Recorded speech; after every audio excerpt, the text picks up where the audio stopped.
Assalamualaikum warahmatullahi wabarakatuh, sahabatku para pemimpin dan manajer atau calon pemimpin dan calon manajer. Video kali ini masih membahas tentang seri kepemimpinan. Kali ini topiknya agak lumayan, yaitu 20 penyakit hati seorang pemimpin. Nah, ini memang ya harusnya dihindari. Nanti 20 penyakitnya harusnya kita sebagai pemimpin harus menghindari. Tetapi saya akan menjelaskan bahwa penyakit-penyakit ini ada pada diri sebagian seorang pemimpin. Baik, kita mulai. Yang pertama adalah penyakit hati seorang pemimpin itu gila hormat. Nah, ini tentu tidak baik ya. Jadi seorang pemimpin harus minta dihormati terus sama bawahannya. Bahkan kalau bawahannya tidak menghormati, kepinginnya juga dipuji ya. Kalau ada bawahnya tidak memuji, dia akan marah dan lain sebagainya. Nah, ini sikap atau perilaku yang tidak ya terpuji ya. Harusnya tidak seperti itu. Kan kita tahu kalau kita sebagai pimpinan atasan itu memang posisinya posisi di atas, tidak perlu dihormati terlalu berlebihan atau dipuji begitu ya. Yang biasa sajalah ya. Karena begini, jadi di zaman seperti sekarang ini, apalagi sudah zamannya milenial dan lain sebagainya, itu kita harus menyesuaikan diri. Jadi sudah, yang penting kita ini posisi sudah ada di atas sebagai pemimpin, bawahan pasti tahu kalau kita ini juga memang pemimpin gitu. Tidak perlu harus secara real harus dipuji, dihormati yang berlebihan itu. Jadi nggak perlu kita ini gila hormat. Sudah, kita sudah terhormat menjadi pemimpin, itu seharusnya begitu. Asal asal perilaku kita ya, attitude kita baik, tidak usah diminta pun mereka akan hormat, respect kepada kita. Kemudian penyakit yang kedua ini merasa paling benar. Jadi seorang pemimpin itu biasanya seperti itu. Jadi merasa dirinya paling benar, anak buahnya salah. Kalau ada usulan-usulan dari bawahan itu tidak diterima karena mereka dianggap tidak cakap, ya, dianggap orang bodoh. Nah, ini salah gitu lah. Jadi kita kalau bisa sebagai pemimpin, memang kita ini diangkat jadi pemimpin, mesti kita ini ya punya pengalaman, punya kecerdasan, punya pengetahuan yang cukup ya. Tetapi kan tidak selalu kita ini benar gitu.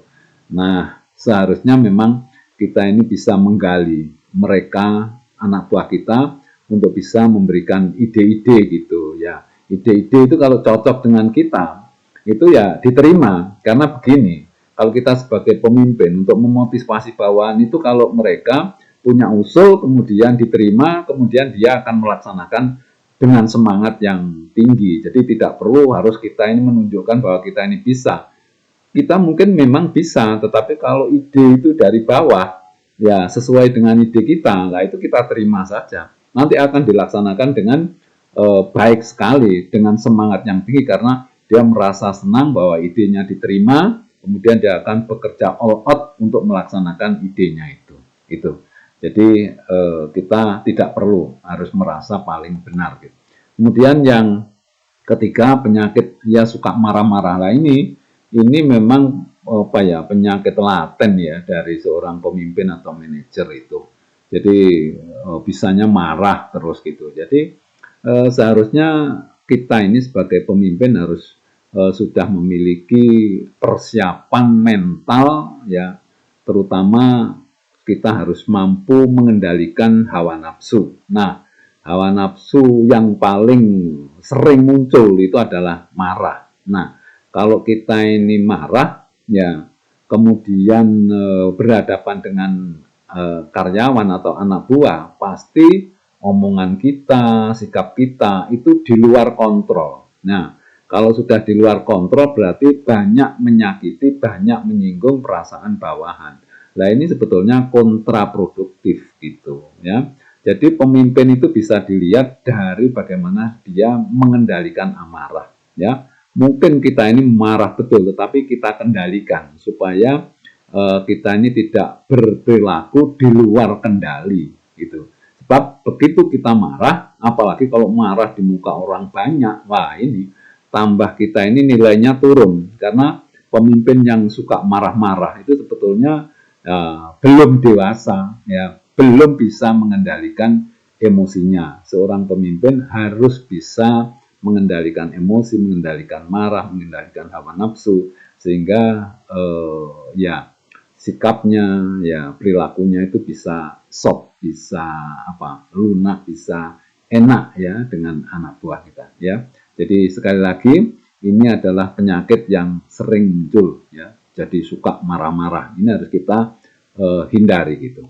Kemudian yang ketiga, penyakit seorang pemimpin terlalu mencintai dunia. Ya kalau ini sudah terjangkit penyakit ini, nah ini bahayanya itu kalau keinginan masalah dunia ini tidak terpenuhi dengan gaji atau imbalannya, ya nanti pasti akan mencari-cari. Nah kalau sudah mencari-cari di luar gaji, ini sangat membahayakan perusahaan, dan ini penyakit yang bisa menular. Jadi kalau atasannya berbuat tidak baik, maka bawahannya pun juga akan melakukan hal yang sama. Jadi terlalu mencintai dunia itu boleh-boleh saja, tapi jangan mencintai dunia itu boleh saja, tetapi jangan terlalu gitu.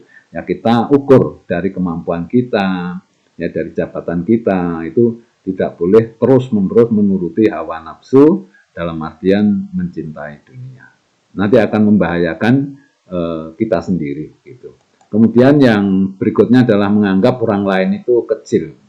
Ya, memang kita ini sebagai pemimpin tentu memiliki kelebihan-kelebihan ya, tetapi kan tidak harus mengecilkan arti dari anak buah kita. Ya, jangan kita ini sekali-sekali berbuat yang bersikap menganggap orang lain itu kecil, tidak ada artinya. Karena semua orang apapun levelnya perlu dihargai harkat dan martabatnya. Ya, mereka memiliki kemampuan. Mereka bagaimanapun juga ada kelebihan-kelebihan. Ya, masing-masing orang punya kelebihan. Nah, justru kita ini sebagai pemimpin harus memberikan satu dorongan supaya bagaimana anak buah kita ini bisa menunjukkan kemampuannya, kelebihannya. Kalau mereka terus, kalau orang Jawa itu mengatakan dibombong, yaitu dibangkitkan semangatnya itu ya, supaya mereka mengeluarkan seluruh potensi yang ada. Tetapi begitu kita terbalik bahwa kita ini merasa paling pintar, terus kemudian mengecilkan arti mereka, maka semangat kerjanya akan turun. Kemudian penyakit berikutnya adalah suka pamer gitu ya. Jadi ya tentu saja sebetulnya kalau kita sebagai pemimpin itu pasti punya secara gaji paling besar, kekayaan mungkin juga ini tidak perlu kita pamerkan kepada orang lain, toh sudah tahu gitu ya. Jadi kalau bisa malah yang sederhana saja gitu, tidak perlu pamer-pamer gitu ya. Kemudian berikutnya adalah suka pergi ke dukun. Nah ini penyakit juga ini ya, karena semacam keinginan untuk mencapai sesuatu tapi dengan bantuan atau bantuan dari orang-orang yang katanya pinter dan lain sebagainya. Ini menurut hemat saya kok orang bagus ya, sudah prestasi ya kita yakin aja kepada Allah, kalau kita ini berusaha semaksimal mungkin pasti Allah akan mewujudkan ya cita-cita kita ya, akan memenuhi ya harapan kita asal kita bekerja dengan baik ya, tidak perlu pergi ke dukun. Kemudian penyakit berikutnya adalah bersikap angkuh dan sombong ya. Seorang pemimpin itu memang seharusnya ramah ya, attitude-nya baik, kepada orang itu santun, meskipun itu anak buahnya, itu akan dicintai. Tetapi kalau kita ini merasa kuasa, itu muncul angkuh dan sombongnya, apalagi merasa pintar gitu. Nah, ini sebetulnya sangat kontraproduktif. Jadi yang mestinya bawahan itu akan tergerak motivasinya karena sikap dan perilaku kita, tetapi kalau sikap dan perilaku kita terlalu angkuh, sombong, justru malah mereka tidak respect dan justru malah menurunkan semangat kerja mereka. Kemudian penyakit berikutnya adalah serakah. Nah, kalau sudah serakah ini ya begitu ada kesempatan berbuat sesuatu yang menyimpang, dia akan melakukan. Nah, ini penyakit ya, penyakit yang harusnya dihindari ya. Jangan sampai kita ini kalau sebagai pemimpin kan mesti gajinya paling besar. Masa sih masih kurang terus gitu ya. Akhirnya nanti kita ini pakai baju oranye ya kalau sudah keterlaluan gitu ya. Lama-lama kalau kita ini berbuat sesuatu yang tidak seharusnya ya kita menyimpang, ya lama-lama pasti ketahuan lah. Akhirnya kita masuk di KPK dan lain sebagainya. Janganlah. Kemudian ini juga penyakit ini ya, yang suka selingkuh ini. Ya karena seorang pimpinan ini pasti banyak ya wanita yang kepingin dekat dengan bos ini. Ya, kalau kita ini nggak kuat iman, nah ini pasti akan terjadi hal-hal seperti ini. Ya, oleh karena itu kita harus memiliki kekuatan iman. Ya, kita punya prinsip gitu. Jadi kita jangan sampai melakukan hal-hal yang sifatnya itu tidak pantas ya dilihat oleh anak buah, bahkan itu kan dari sisi agama kan juga tidak boleh gitu ya. Tetapi ini ya penyakit gitu ya, kadang-kadang juga banyak yang melakukan hal ini, tapi kalau sudah nanti ada efeknya, artinya konangan dan lain sebagainya, lah baru dia akan mengakhiri atau akan berhenti. Tetapi kalau ini penyakit kadang-kadang ya kambuh lagi. Oleh karena itu kita harus membangun kekuatan iman ya. Jadi kita harus menjauhi hal-hal yang sifatnya itu tidak pantas dan itu adalah dosa. Kemudian gila kekuasaan ya. Jadi kita sama dengan gila hormat tadi sebetulnya, tetapi ini lebih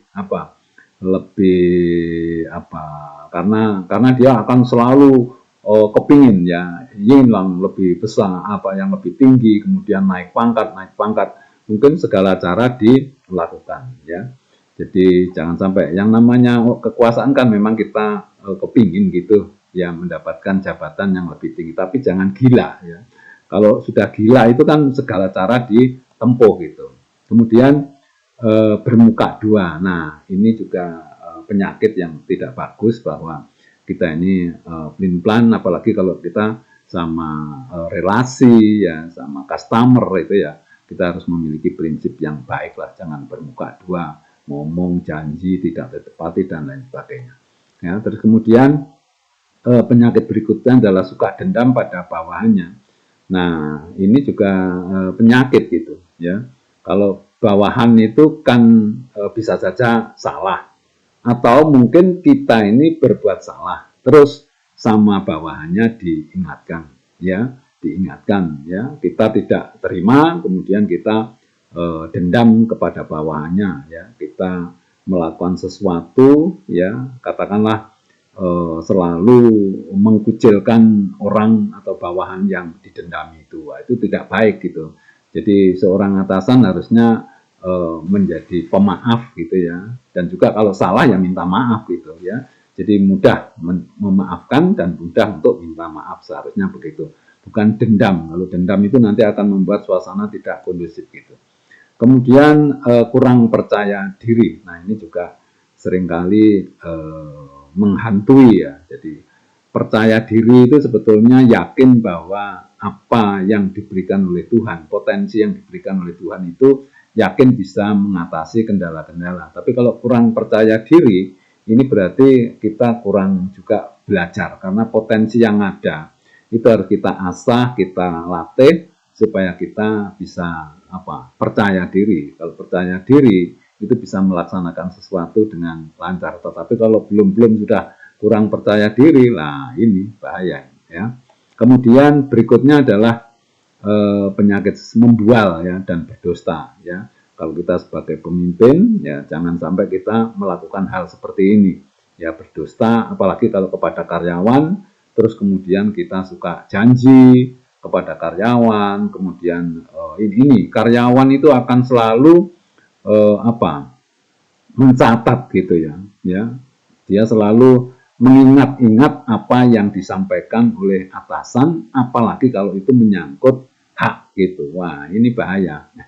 Jadi oleh karena itu kita hati-hatilah kalau kita bicara hak harus sesuai dengan aturan yang ada.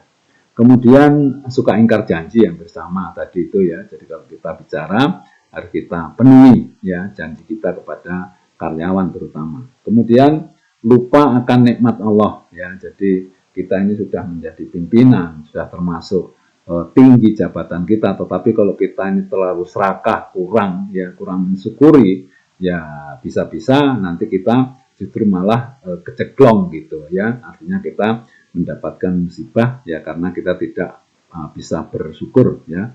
Kita ingkar nikmat gitu ya. Kemudian kita terlalu optimis. Jadi orang itu kalau terlalu itu pasti tidak baik. Jadi kalau optimis ya oke. Jadi semua program-program ini nanti akan kita bisa capai dengan cara berusaha semaksimal mungkin ya. Jadi kalau terlalu optimis ini juga tidak baik karena target-target itu kalau kita memasangnya terlalu tinggi ya itu bisa tidak tercapai lah. Kalau tidak tercapai seluruh karyawan itu bisa menjadi tidak puas, menjadi kecewa gitu ya, karena program-program dengan pekerja sudah maksimal tetapi tidak tercapai ya, karena pimpinannya terlalu optimis bahwa ini kita pasti bisa, wah gitu. Padahal target itu terlalu tinggi. Nah, oleh karena itu orang itu akan kecewa kalau sampai tidak bisa mencapai target. Nah, oleh karena itu target itu harus disusun sedemikian rupa sehingga memang masih sangat mungkin untuk bisa dicapai. Jangan sampai kita menyusun program terlalu optimis sehingga tidak bisa tercapai. Nah, itu akan menurunkan semangat para karyawan. Kemudian penyakit yang berikutnya adalah suka menghasut gitu ya. Jadi bolehlah kita menggunakan teori kepentingan konflik, tetapi itu kalau bisa dihindari ya. Jadi maksudnya maunya membuat supaya orang itu bisa bekerja dengan baik dengan mengatakan bahwa ini loh yang sana bisa kok kamu tidak bisa, namanya saja begitu. Nah, ini akan membuat satu konflik gitu. Nah, kalau tidak bisa menguasai manajemen konflik ini bisa membahayakan. Jadi suasana menjadi tidak kondusif ya. Memang ada teori yang untuk memotivasi bawahan itu buatlah manajemen konflik ya. Tetapi itu kan zaman sekarang sudah nggak bisa dipakai lagi gitu ya. Jadi seharusnya kita bagaimana bekerja sama bersama-sama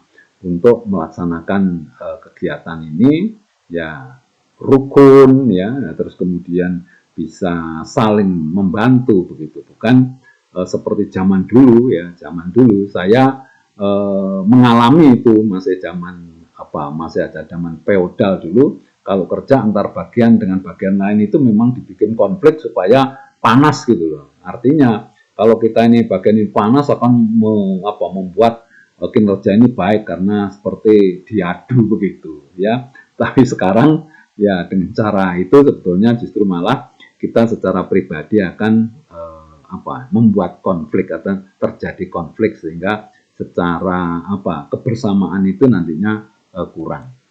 Kemudian yang terakhir ya penyakit ya seorang pemimpin itu biasanya ya suka kemaksiatan, artinya terutama dengan perempuan. Nah ini yang harus kita jaga gitu ya, jangan sampai kita melakukan hal-hal yang tidak pantas ya. Karena apa? Karena seorang pemimpin itu akan menjadi teladan, contoh gitu, baik itu di dalam dinas maupun di luar dinas ya. Jangan kalau di dinas itu nggak berbuat sesuatu, tapi di luar dinas itu berbuatlah. Ini sama saja. Artinya kita ini sebagai pemimpin itu diawasi anak buah kita ya diperhatikan anak buah kita, baik itu di dalam dinas maupun di luar dinas. Sehingga kalau kita melakukan hal-hal yang tidak pantas, ya umpamanya di luar dinas, ya tetap aja rasa hormat, respect ya itu jadi turun gitu loh, sehingga juga menurunkan semangat atau kinerja dari bawahan kita. Sahabatku, ini kira-kira penyakit-penyakit yang sering muncul ya di benak sebagian pimpinan yang ini harus dihindari ya. Saya sampaikan ini supaya hal ini justru tidak ditiru, tidak terjadi pada sahabatku semua. Ya, sekian saya akhiri. Wassalamualaikum warahmatullahi wabarakatuh. Terima kasih.